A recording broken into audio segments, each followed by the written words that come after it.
Hello YouTube, old Steeler guy back here.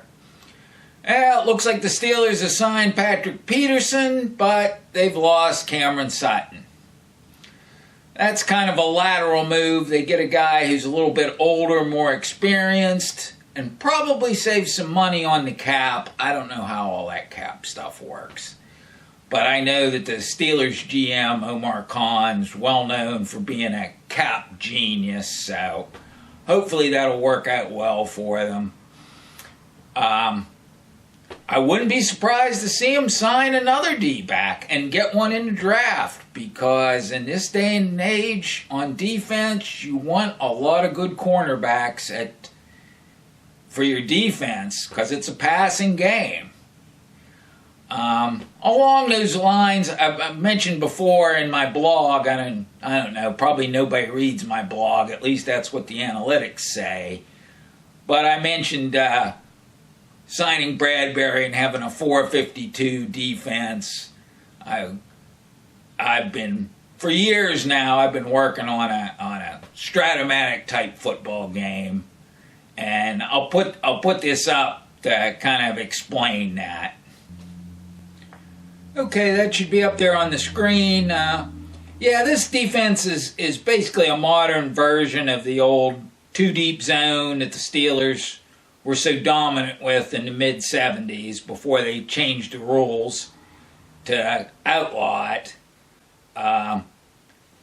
Technically, I guess it'd be a 4-1-6 or a 4-2-5, but I call it a 4-5-2 because I got all the corners playing tight press coverage on their receivers, the two safeties back in a medium type zone to read how the play's going, and you got a lot of versatility out of this formation because you can rush just 4-man, you can have a 5-man rush, you can have a 6-man rush, you can blitz the slot corner to make it a 7-man rush and have the free safety come up to cover the slot receiver.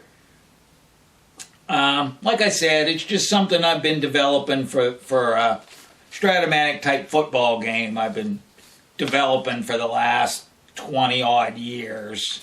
I got a whole bunch of chicken scratch here. I have another folder somewhere where I was working on it. Don't know what I did with that, but yeah, one of the things that I was working on in this game is to try to figure out like a pass completion percentage for quarterbacks, whether they're throwing short, medium, or long passes, just using their overall completion percentage and their yards per attempt and yards per catch. But you always have the problem in that you got one extra unknown, then you have equations, and if you know anything about math, you got to have at least as many equations as unknowns. So what you end up having to do is make assumptions. And I think I've got that worked out, although, you know, if I had some advanced analytics to where what an actual quarterback percentage is throwing short, medium, or long, that would kind of negate the whole problem. I know that I saw online that Cynthia Freeland supposedly has a proprietary analytics model. I did email her about that, but I don't know. So much stuff on the internet now is just fake. But I don't know if I'll hear back from her or not.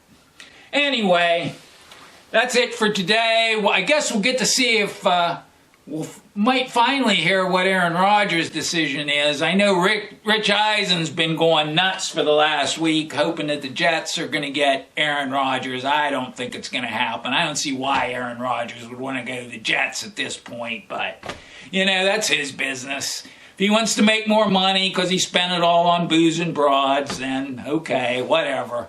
I don't think the Jets are getting to the Super Bowl with him or without him. Bye for now. Oh, like, subscribe, do all that stuff too. Not that anybody does.